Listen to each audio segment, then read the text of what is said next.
Excellent.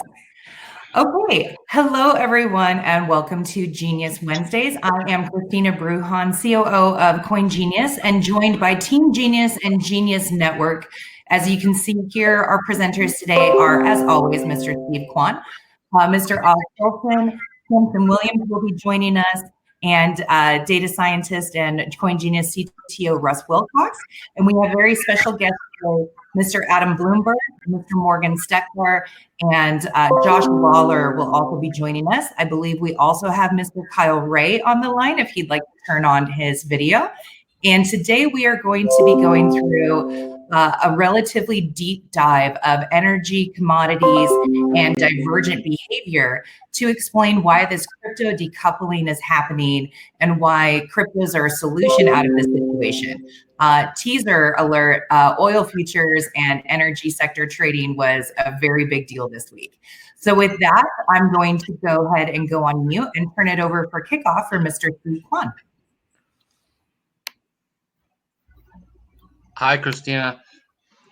I just need to share my screen real quick. And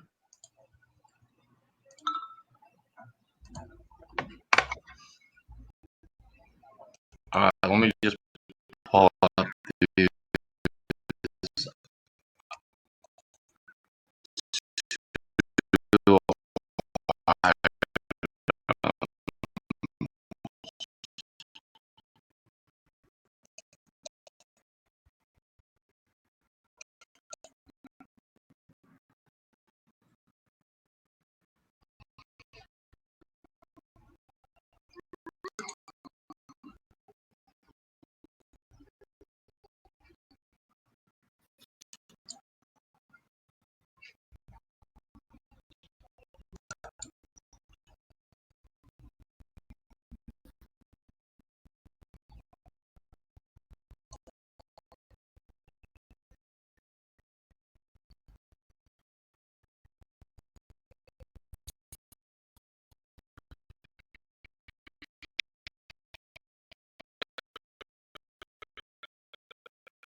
So look, these are the only for talk about. Oh, yeah, it was people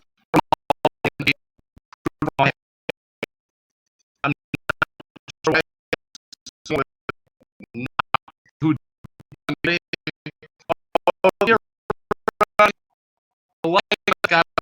I'm sure you know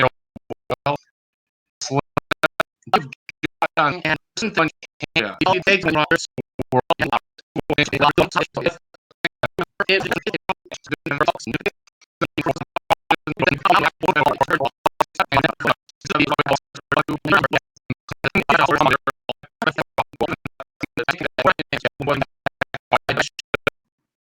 not to look and there's 42,000 gallon track. So overlay to June, it was back 1,000, which is 70,000. It's all, I guess, a way of calculating a reversion to lean, but there's also oil, which I could go into for hours. Don't the market. So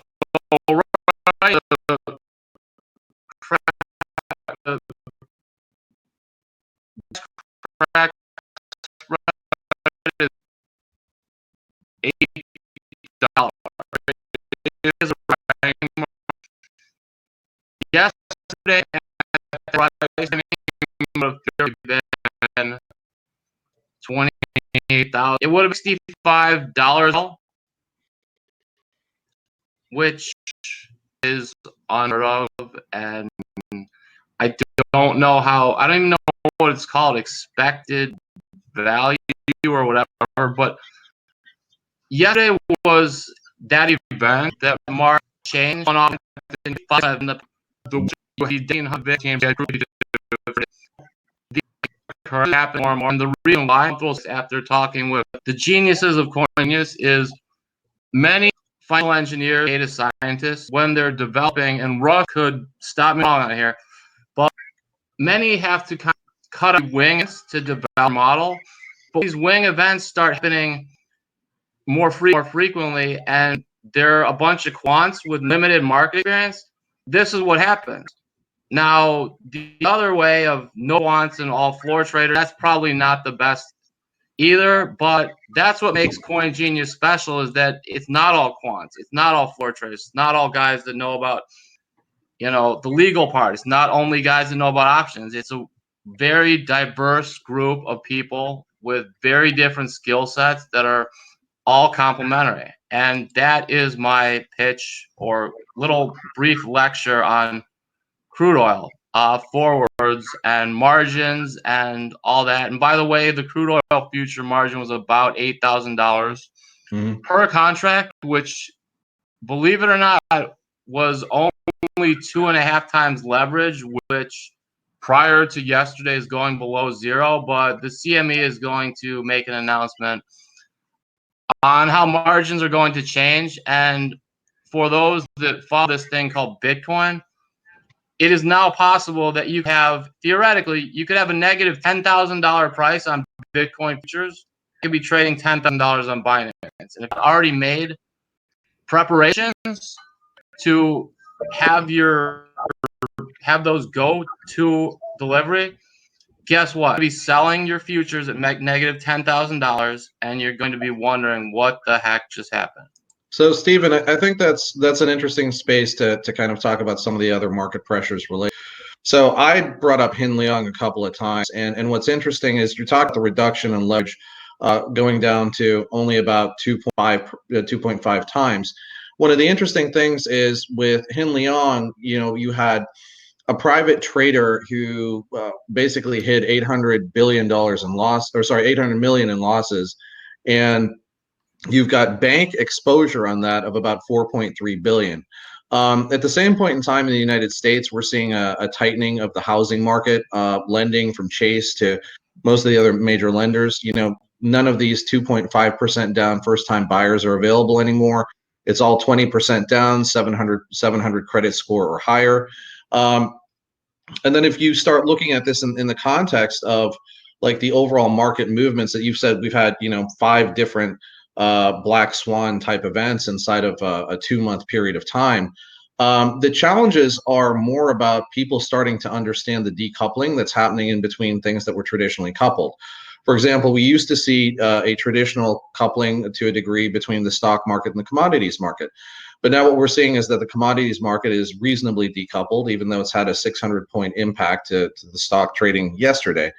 We're also seeing the challenges that are happening inside of real supply chains related to this. So today, there's a flotilla of crude tankers positioned off of the coast of California with about 20 million barrels worth of crude sitting on the ocean.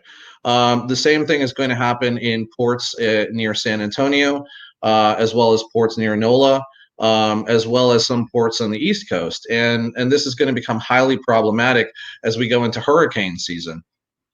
So I think there's a variety of different factors that we need to start considering here, in addition to what's being done inside of the market just from the economic impact standpoint.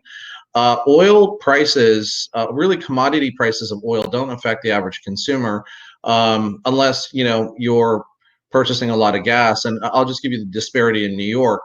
I have an Exxon Mobil station priced at $4.79. And there is a Shell station around the corner that has that same gallon of premium gas priced at $3.29. And then if we're talking to some of my friends across the country, Travis Wright had mentioned that in Kansas, it's $1.79. One of my friends in Ohio mentioned it's like $1. And so, the challenges I think that we're going to see are what are the impacts of this in terms of utilization as we go into some of the highest travel seasons in the country. Two is what the impacts are going to be on refined diesel, because again, a lot of this is supply and demand. If all of your storage is full, if you've got things sitting out at sea and the market is not necessarily in your favor, are you actually cracking the gas? Are you cracking this? Are you turning this into gasoline? Or are you just kind of sitting this out? And the last thing I just want to kind of throw in before we start getting into the broader discussion is the serious impacts that the supply chain pieces are going to have. Right now, the Dow is buoyed by a breadbasket of the top, basically the top companies. What is going to happen when those supply chains start being disrupted? Amazon, which has a lot of cloud services as well as transportation services and logistics in the United States, and isn't fully dependent rather on Chinese and foreign supply chains, is probably going to do fine. But where is everyone else inside of this ecosystem? And then lastly, from the blockchain perspective, there's the RSK blockchain that Venezuela is considering for transaction processing. I'm working with Radiologics. There's a blockchain coming out for healthcare, but the adoption curves for any of these things are going to be relatively complicated. So, we've got a very interesting situation of really big data, of time-based data, and then also completely different indicators, unlike anything that I think we've seen in the past 60 years. Can I? Yeah, thank you. Sorry, Adam, go ahead. After that, I'm going to call on Russ. Adam, go right ahead. Because we're talking a little bit about oil and gas here, and I'm in Texas, so I feel like I kind of have to chime in because it impacts our entire state. And I've been saying for 6 months that Texas and Houston in particular, where I am, is in for a real hurting coming up soon, and I didn't see coronavirus coming. But the big problem, because obviously yesterday or the day before when futures went to -40, and I had friends calling me going, the price is -40. How do I get in? What do I buy? And I'm a financial advisor, right? So I'm supposed to be able to know like how you partake in oil at that time. And I kept saying, you don't understand what's going on. Like the -40 price is not indicative of the fact that the price for oil is -40. What it was saying, and I had to explain, and Stephen, you mentioned this a little bit, is that was a futures price. And when oil producers, when they're drilling, obviously it costs hundreds of millions of dollars to purchase and set up and all that for drilling. And then they have to get the oil somewhere. And those contracts or those futures contracts are out in the future. Obviously, the fact that we've had this demand that has gone down to such a low amount that we filled up all of our storage. There's no place to put excess oil, but the producers have to keep pumping it out because it's too just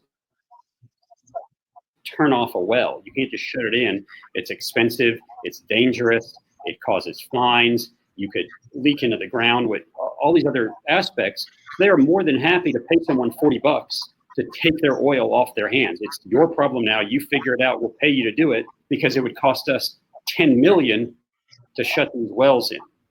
We'll gladly pay you 40. So that's a lot of what was happening. And it was not indicative of actual supply and demand of oil. It was indicative of current supply running out of the ground yesterday versus ability to put that oil somewhere.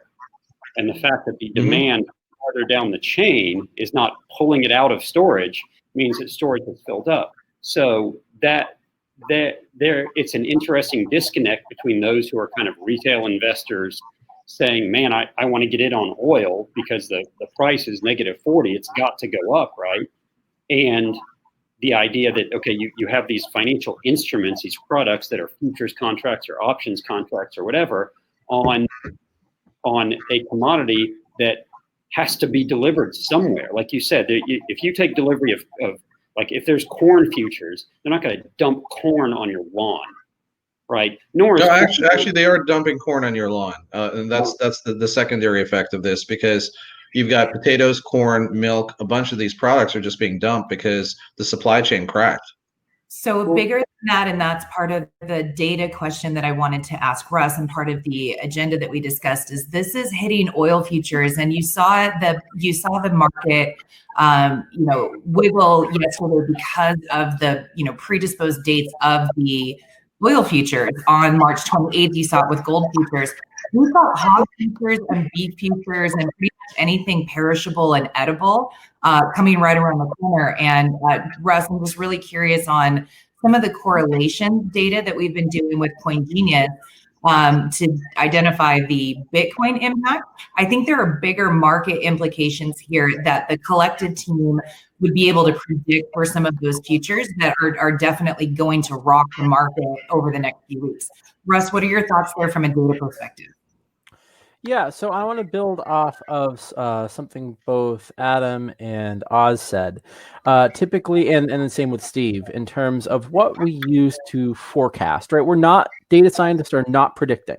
We're trying to forecast the dynamics of a system. And typically what we do is we rely on statistical methodologies to tell us what the world behaves probabilistically. So what Steve said in regards to the black swan events was that we kind of ignore these things. That's not quite right. What we do is that those are so uncertain and so improbable that the models don't have enough what we call robustness to take those into effect.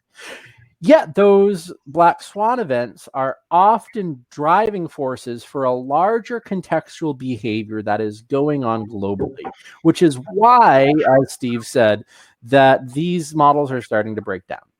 Now we jump into what Oz said in terms of data. So we live in an age where within the last 5 years, more data has been aggregated and distributed and created than the entirety of human history combined. Let that sink in. This isn't just, 5 megabytes here, a terabyte here. Within the last 5 years, more data than the entirety of history, all of ancient Egypt, all of the United States of America, is now at our fingertips. So what we have to do is we have to use that data to further insights to some of these behaviors that Adam was talking about. So typically for options trading, we typically rely on something called the Black-Scholes. For any quant out there will tell you that there is a whole stochastic calculus built around Black-Scholes. But that is only an approximation of the dynamics we observe. Think about this from the physics perspective.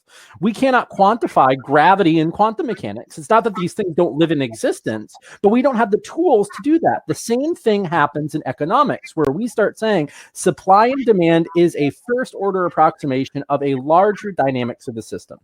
So now what we're doing is we have insights to how that system operates with the massive amounts of data. But we do not have a rigorous quantitative development that says, okay, I can calculate the velocity of something like we were in physics, or the supply and the demand, because those mathematicals aren't developed. That quantitative basis is not developed.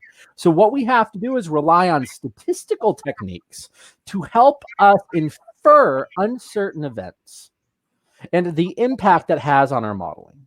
And typically what we do is we do that through a variety of correlations. And what we say is Donald Rumsfeld got this right back in 2002 or 2003, that there are three types of observations, right? We have known knowns, ideas of data that we know exist that we can quantify. We have known unknowns that say we know these things exist, we don't know how these affect our system. And then there's the greater unknown unknowns that we don't know what the heck is even going on. So what the data allows us to do, and typically what we do in traditional financial forecasting, is we say, let's pick an asset, let's say Bitcoin. Let's then take a bunch of assets that have either strong positive correlations or strong negative correlations with a certain time delay. And let's do some fancy mathematics to say, how does that influence our system? We can't observe what is being done, but we can kind of factor out some of these confounding factors to gain insight.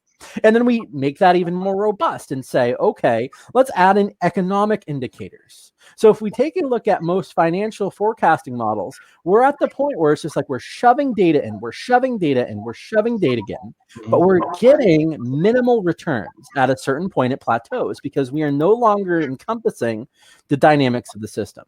What we're now doing here at CoinGenius, and what is happening throughout the world, is now we're saying, oh, Oz, these supply chains start to matter, right? The food's going to expire, oil's going to start being harder to produce, or not. People are still going to be producing it because you, as a geophysicist, you're never going to shut down an oil well because it's just not feasible. So what do you do with that? So what you have to now do is take a look at what's going on in operations research, be able to define what is going on in that space of dynamics, and then you create ensemble models, almost like weather forecasting. So if you look at how, the National Weather Service is forecasting whether there's going to be a hurricane hitting you or not, it's not just let's take a look at one set of data or one model. They look at an ensemble of models, put them together, and be able to forecast based on these kind of joint and conditional probability distributions. And that's what we're starting to see in the data space, is that we're being able to make models more robust by taking in supply data, taking in financial data, taking in sentiment data, and creating these ensemble models to help forecast these events. Thanks, Russ. So I'd like to turn it over to the grander team, Adam, Kyle, Morgan, Josh Lawler. If I'm going to be super biased here, I'd love to hear the data points that make a difference, what the expected behavior is if it was a year ago this time of year versus now these known unknowns that Russ is saying, and how that shapes how CoinGenius should be looking at the data. You guys are all so I'd love to kind of make sure we hear from each one of you. Yes, Steve. Yes, Steve first. And real quick, I just want to give a shout out to Russ and Kinjal specifically. I hope you don't think I'm just going to share one chart that I guess I've noticed the correlations, and by my Excel spreadsheets, when something works, you do more of it. When something doesn't, you don't. But I guess Russ and Kinjal specifically were cool enough to make some of these, which I'm not going to share all, but when people say, yeah, Bitcoin and gasoline have no correlation, I would just say, look at the numbers. I mean, if I didn't tell you what's what, those look pretty similar, and they're definitely a lot higher than 50%, but that's it. I'm not going to share everything. You gotta read more and keep coming back to get all the info. But there's a sneak peek at the capabilities of a team with different skill sets. One to think of ideas, one to get the data into a usable method, and then other people with knowledge in those markets to help say, well, this was going on then, so there's a negative bias or a positive bias, or a new bunch of different things. So that's it for me. Fair point, Steve. And just for the layman, for the average person listening in, what he just showed you, that little snippet, you can see very quickly visually that it was decoupled, it crossed, and now it is almost mimicking each other's behaviors in the dips and the rallies. That becomes really important to just kind of see this decoupling behavior, where you have traditional behavior that Wall Street and the world kind of counts on, and then you all of a sudden no longer have that behavior. It's big indications in the market. With that said, I'm going to turn it over to the actual analysts who are a lot smarter than me. So I would like to pick on Morgan Steckler. Are you still with us, sir?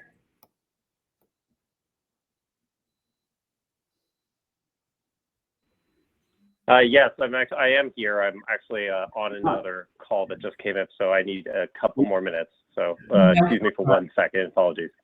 All right.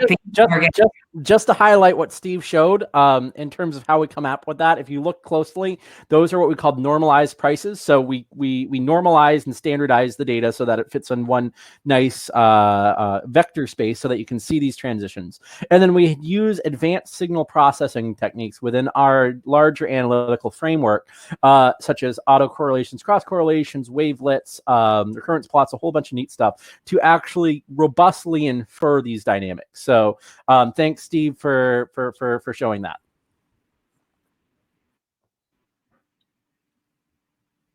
Thanks, Russ. All right, I'm Gotta going give credit where credit's due. I mean, it's a team approach. It's many different facets. Everyone on this call and even more. Agreed. And we'll be able to share a lot of the CoinGenius widgets and data points here just in the next week or so. Will be available to the public. So I'd like to pick on the folks that haven't had a chance to comment yet. Josh Lawler, Kyle Ray, anyone else who hasn't been able to chime in, and then we will turn it over to the floor because there's going to be a lot of different rabbit holes that we can go down, especially for Adam's background and Oz's background. So Kyle and Josh, you guys might want to get a word in right now before there's no other chances.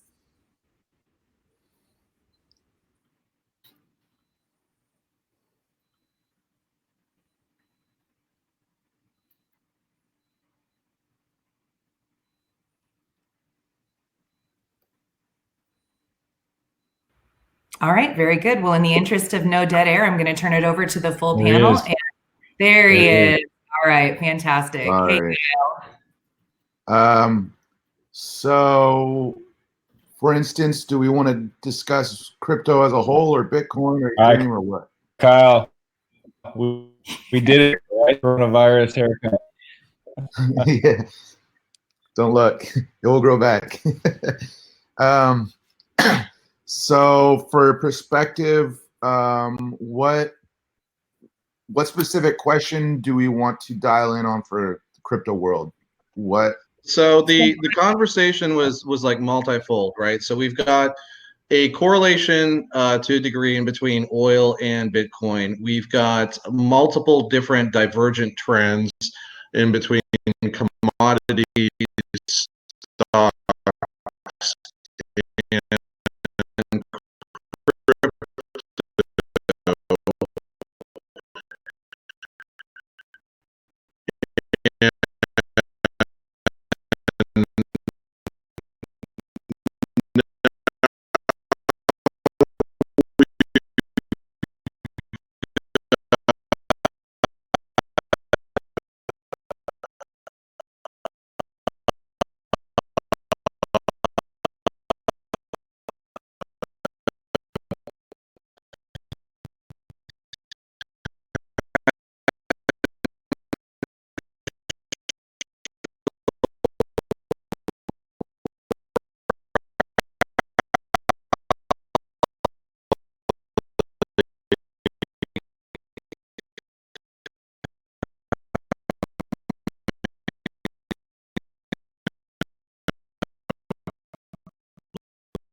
directionality do you see coming future forward?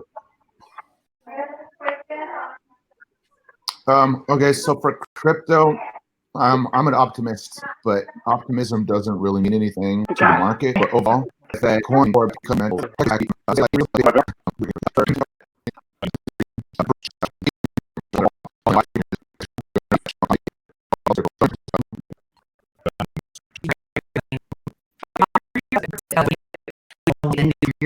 Well, we have a different array of crypto, right? Because there's you have Bitcoin, which is this, essentially the store of value. It's, somewhat similar to gold in that respect. That's how I would look at it from like an asset allocation.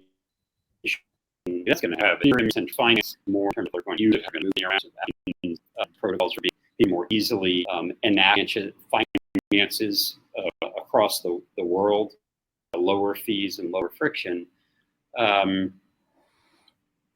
so and then there's things like security tokens, right, which are starting to build up. There's been several announcements in the last few days about real estate security tokens that are starting to shoot.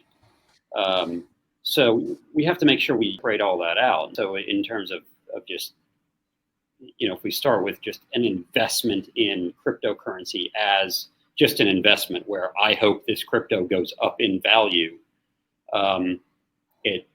I'm saying, look, in long term, it probably looks good for Bitcoin in that everything else has faltered.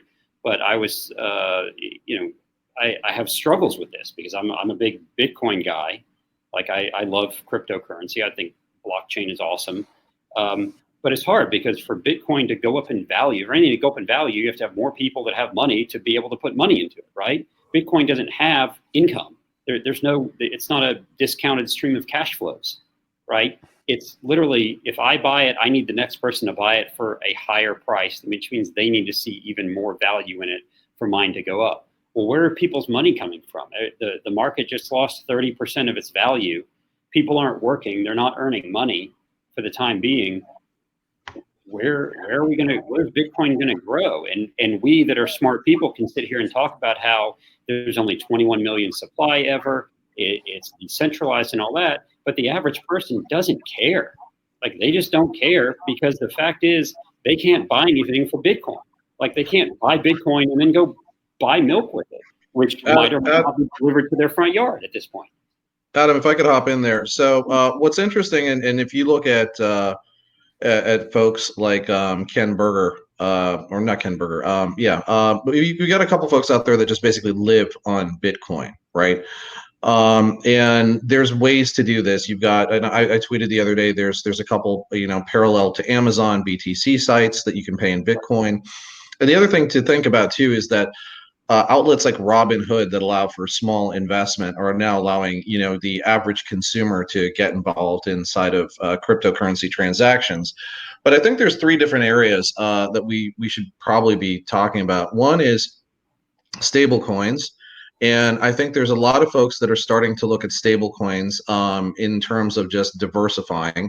Like you're saying, people have taken 30 to 50% hits in their portfolios over the course of the past 30 days. People are looking to diversify. People are looking to get into other things. Commodities aren't necessarily as secure as they used to be. The default in America used to be pork bellies. That's not even secure anymore because the pork supply chains aren't there. And half of, 2 or 3 of your major packing plants were shut down. So, the question inside of crypto, I think it becomes, one is what's the consumer perspective? So the consumer perspective, including folks that are looking at rolling out crypto ATMs in urban areas like where I am in Harlem, is buy and hold, right? And the utility for, basically the utility for engagement inside of a consumer model. I think the second thing that's happening is you look at folks like Kyle Kemper and SwissKey, which is swisskey.io, and you can look at a reduced fee transaction model for utilizing cryptocurrency for your traditional transactions. If you go into any bodega or store around here, and even the halal cart around the corner, if you don't use your contactless card or your credit card or your debit card, they're willing to give you a 4% rebate to a 5% rebate on pricing. So there's that consideration from the consumer perspective. I think from the mid-tier investor perspective, it's really, where it was when Bitcoin hit 20,000. Everyone's skittish. No one really understands it. They don't understand the custody constraints.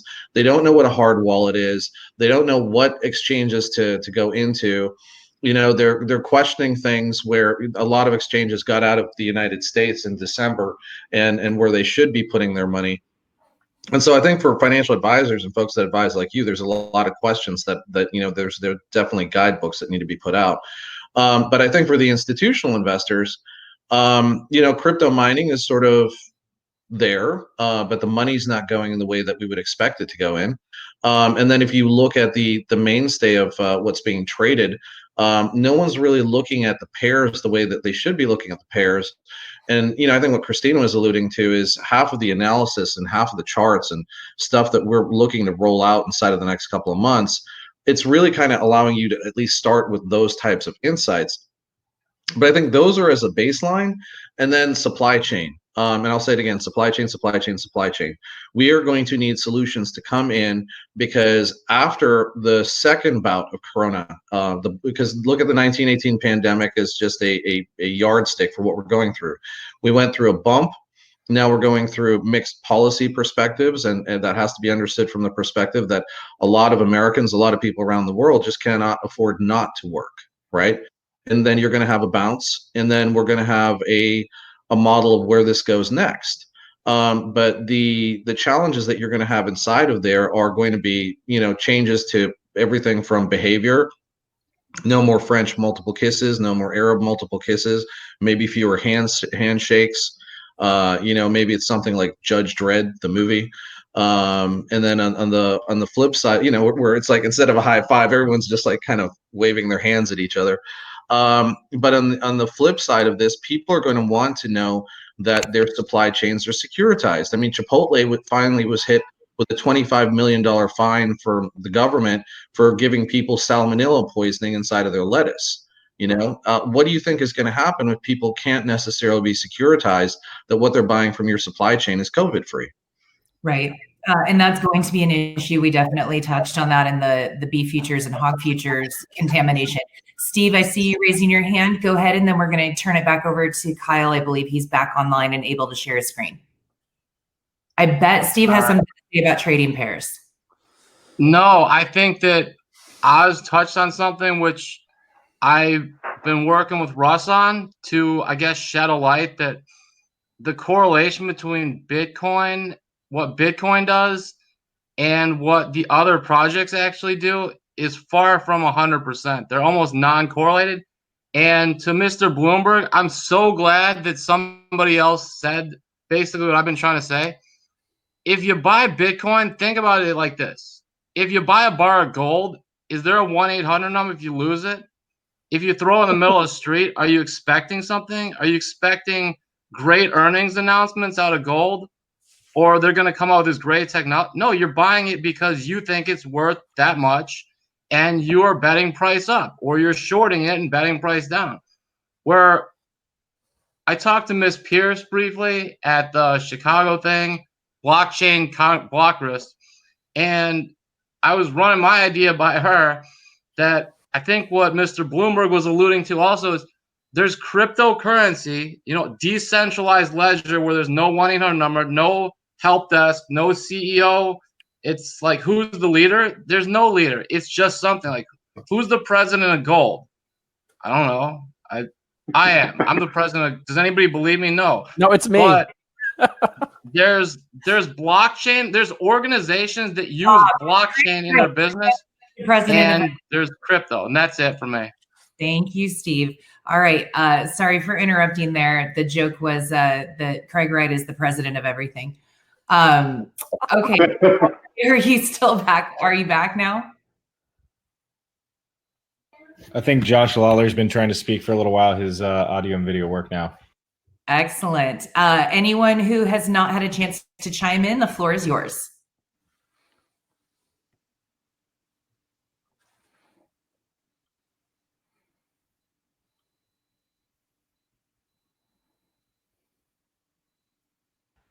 All right, Kyle, it looks like it's on you now. if you're able to speak on your charts.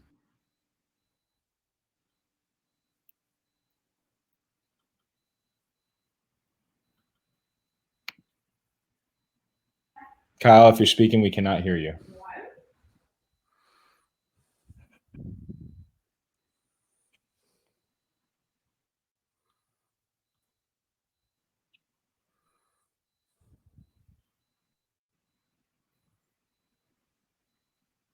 It's nicely color coded though. It is.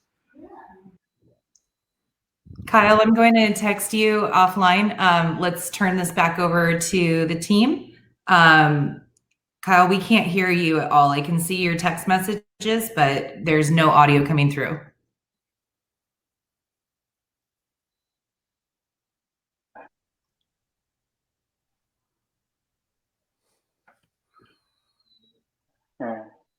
There we go. Okay, sorry about that. Thank you, sir. So back here, I drew this up on a day chart, Bitcoin, fib retracement. For some reason, it tends to be very accurate, and I don't understand why, because I'm not really a mathematician or anything like that. But we're right here, and we just hit, our double top, I would say, but we're still going up. Okay, we're not dumping. And I know Jeremy and I had a discussion about volume. Volume's weird because big whales can manipulate it however they want. They could fake you out and make you think that, like,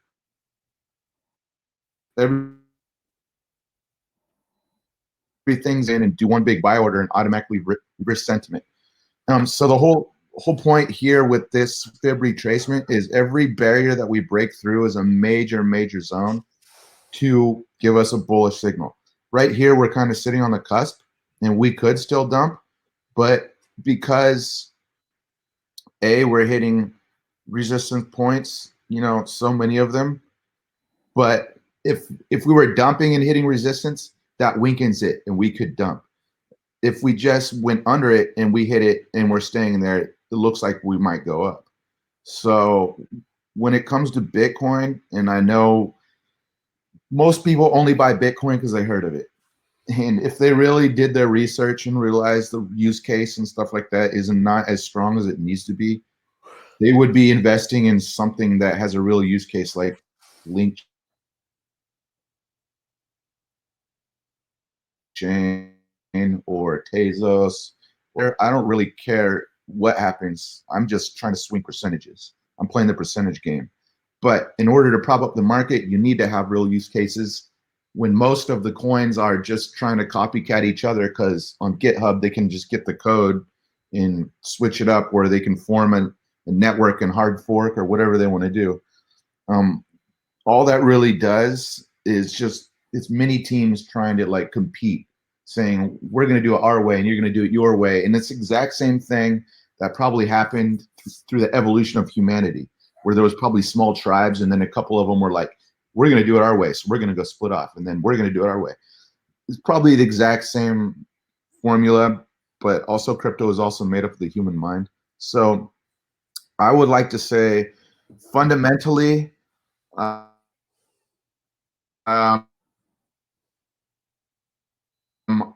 the fact, again, that governments are starting to like wake up and start to use crypto as like their backup plan or whatever, that can all change. It's not like you're just going to flip a switch and everybody's saying, hey, we're all going to use crypto today. It's not like that. Internet took a little bit of while, and once certain real smart people came in and showed how they could use it better to advance, humanity or a system or provide solutions, that's when more people would jump and be like, oh yeah, yes, and I'll do that too.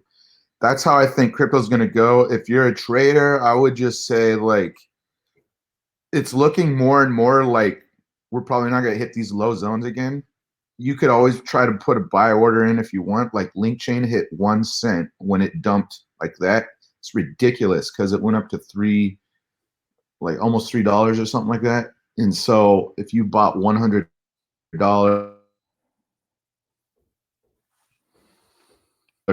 you would probably be a millionaire right now just from one dump. Pretty bad trouble with your microphone. I'm going to have to pivot just due to the audio quality. Sorry, buddy. Okay. kind of, so I think what Kyle was trying to touch on, Oz, is similar to our conversation yesterday around how do you balance for the average person why crypto is a potential solution to some of these troubles that we're seeing right now, when you balance out the potential for market manipulation and the fear of the unknowns. So I'm going to go to Africa for a second. We talk about Ghana, we talk about a couple countries. You've got M-Pesa, okay? And what M-Pesa is a way for people to pay each other for things, but largely to pay for things that you get from a government or a couple other state entities, and that's phone minutes, phone bandwidth, and a couple smaller things like gas and those types of products. What that expanded into was an entire payment ecosystem where you can remotely pay. Now you've got this in a number of developing nations, and it's taken off quite a bit. You've also got lending and credit facilities that are based around these things, where someone might be able to make you a loan at a certain percentage and has to be paid back with these types of terms. And everything that they have is managed by cell phones. So you have to look at a couple different paradigms here. SwissKey, Tangem, a bunch of different other folks that are out there. They've got a paradigm that, I wish I had it here, that has a card and it has a terminal. But the crypto that you have is managed inside of an app on your phone. And ostensibly what you do is you become your own bank. Okay, so whatever you have in there can be paid by this card by going one touch or tap at a retailer that takes it. And there's at least a way to bring that paradigm in here. Now, in terms of what crypto is, I mean, I tell people to think about this. If you have traveled to Latin America, or you were in Europe prior to the formation of the EU, what you remember is that, you'd have all these little coins from a multitude of different countries that you had to separate by the time you were ready to go back to the United States. That's all crypto is for the lay person. It is a multitude of different currencies that have different inflation perspectives that are traded in different ways. What you're holding inside of your pocket and your phone is a wallet that can hold a number of these currencies, and they can be used in different places. Like, for example, Bitcoin can be used at clones of Amazon as well as clones of eBay, and you can even go online and you can actually load it onto debit cards that have actual debit numbers on them, and you can spend it just like cash. The same thing goes for Ethereum. A number of your stable coins that have gotten relatively popular, XRP and the like, also have payment methodologies by which they can be leveraged. But with XRP and with a number of your stable coins, we understand that the price that you bought it at is reasonably going to be the price that it exists at because of what it's asset backed by. Now, there's still some volatility inside of these currencies as well, but that's the learning curve that we have to get through with everyone in the Western world, because most people in developed nations still understand that you're going to go to your neighbor's country. It's a different currency. It's a different payment method. Getting that currency is going to be different. You may have to pay 20% to some black market trader. You may have to pay 10% at a bank. You may not have a bank account to go into a bank to do anything like that, or the bank might not want to do business with you. So these are the types of considerations that we have to look at in the US and I think Europe. And the other thing too is to think about the unbanked, right? So I live in Harlem, and we've got check cashing places all over the place. And if you're able to convert people into the paradigm of understanding that, hey, guess what? We can cash your check, and we can give you 99% of that check. We're just going to charge you a 1% fee, because these people pay between 10 and 20% on fees on those checks that are issued from corporations. Okay. So it's the unbanked as well that I think are a bigger opportunity to get into. And I think, we're going to see some state level initiatives coming out this year, but there's longer term initiatives where we just need to get people educated.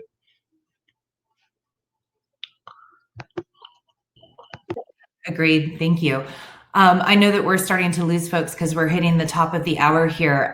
Before we pivot to Steve for final thoughts, anyone on the phone, especially the folks that didn't get a chance to speak much, or we're having technical issues. Any final thoughts from any of you before?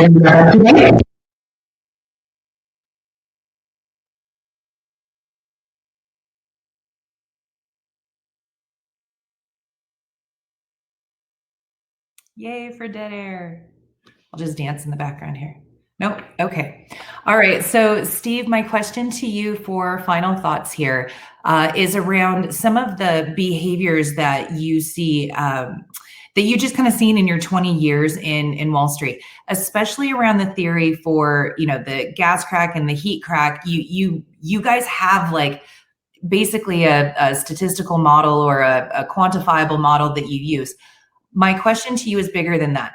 Based off of all of these massive world events, and as you speak about these Sigma events, do you think we can still use indicators like that? Or do we need to come up with some new mathematical theories for how these new, divergent behaviors are happening among commodities and how the world is changing in front of our eyes? Do you think we can keep doing what we were doing, or do we need to evolve, and how do we do that? Well, if we didn't evolve, I think we're constantly evolving, technology, health, so on and so forth. And I think the old saying, you can't teach an old dog new tricks. Those that were floor traders that didn't learn how to use the screen, well, they stopped 20 years ago. And those that were scalpers, like, hey, I got a good feel on it. That's not really, you can't really get in front of investors, at least I can't. So yeah, I got a good feeling, I'm just buying dips in the S. There has to be some methodology behind it. And I believe that with the evolution of, I guess, now that Bitcoin's considered a product by many of my friends, it's like, oh yeah, we're trading that product. There's futures, there's options, there's leverage. I mean, we all know 50, 100 to 1. There's just massive exposure to Bitcoin. And I think that using a combination of things that have worked for me and me bringing those ideas, hence why we kind of, met, Christina, where you offer a skill set that I don't have.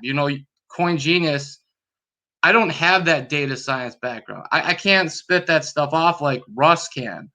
And I wouldn't even know how to make it come about. So I think that using some of what I call the old, that's me, and some of the new, and then throwing in, real life stories such as my buddy at CME, or talking to Oz and hearing that story and overlapping. I'm like, oh, wow, there's a guy that I've heard of by a friend at CME. Oz is telling me the same thing. Okay, well, now I have even more truth. Now I have more belief in that idea. And I just believe that this coronavirus thing it's in a time where I've never seen a world shutdown that didn't involve any military presence or a minimal. And things can change on a dime. The president or something says, yeah, we're not going to open the country till September. Guess what? Sell Bitcoin, sell gold, sell commodity. Like, people at that point, it's like, you need money. You need to pay in your local currency, most likely, for necessities. And then that's why you see the higher volatility goes. I guess my closing statement is, the higher volatility goes, the higher the R squared, or correlation, between 99% of assets that most people look at goes. Like, it was 99% correlation on March 16th in the last hour. I could show you 25 assets that all hit the same low. All right. Yeah, I want to kind of bubble that up for the audience here. The short version is, yesterday and Monday, when everything was kind of sliding, your 20 years of experience, you received quite a few phone calls. You received some phone calls from traders that have known you for 20 years as a commodities expert. You received some phone calls from Reuters.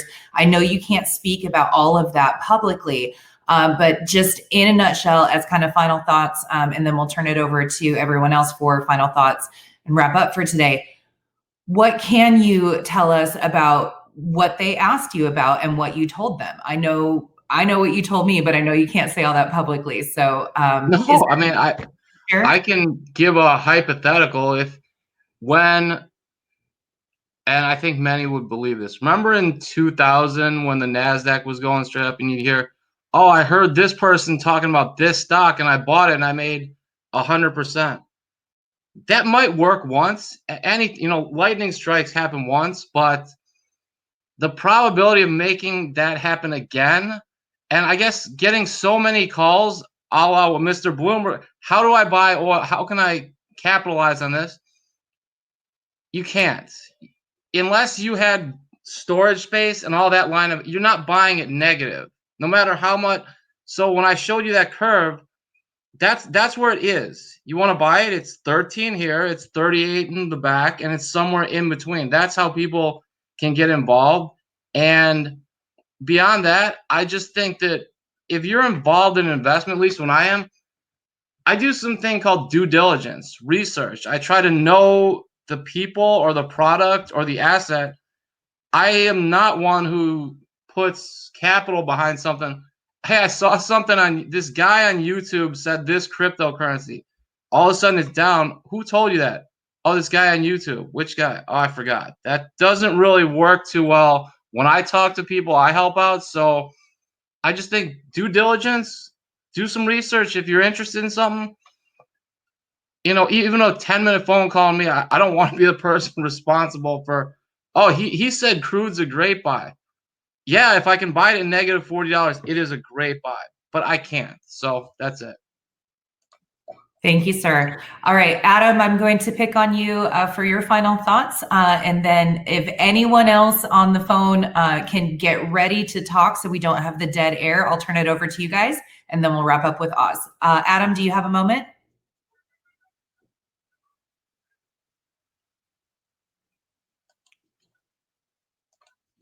Trying. Okay.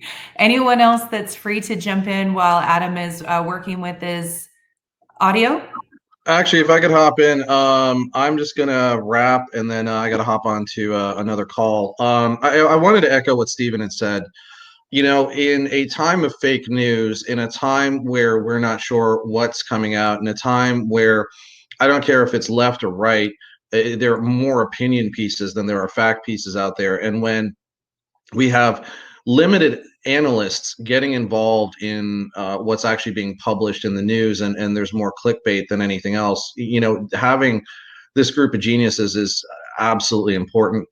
The ability to talk about this from the technical perspectives of trading and futures, as well as how we're looking at this from the perspective of the crypto markets, and then delving into even talking about the traditional markets is going to be more important over the next couple of months, as the United States starts moving towards a digital and or crypto asset-backed or non-asset-backed solution for currency.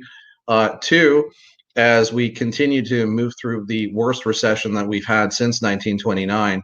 And three, as the need for provenance, authenticity, and the validation of systems becomes more and more important. At the same point in time, DeFi might have some really interesting toeholds that it can throw out to push against the banks.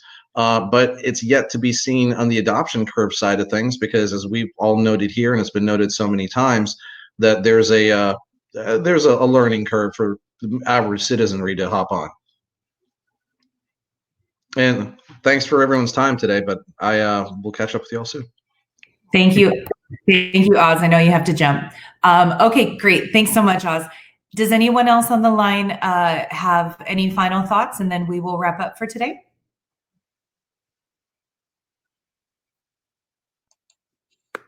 Looks like folks are getting some technical glitches here.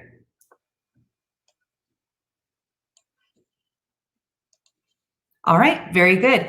Well, unfortunately, that's slightly anticlimactic, but I will give a quick recap of all of the components here. So today we touched on oil futures, hog futures, beef futures. We talked about the commodities market and stock decoupling, the stock bounce of 600 points this week, and the crypto bounce not as bad.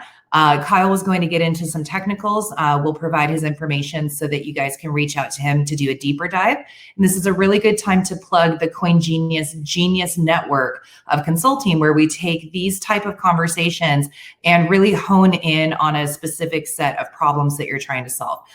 The little baby brother version of that is the CoinGenius Discord, which you can join for free and ask questions in real time.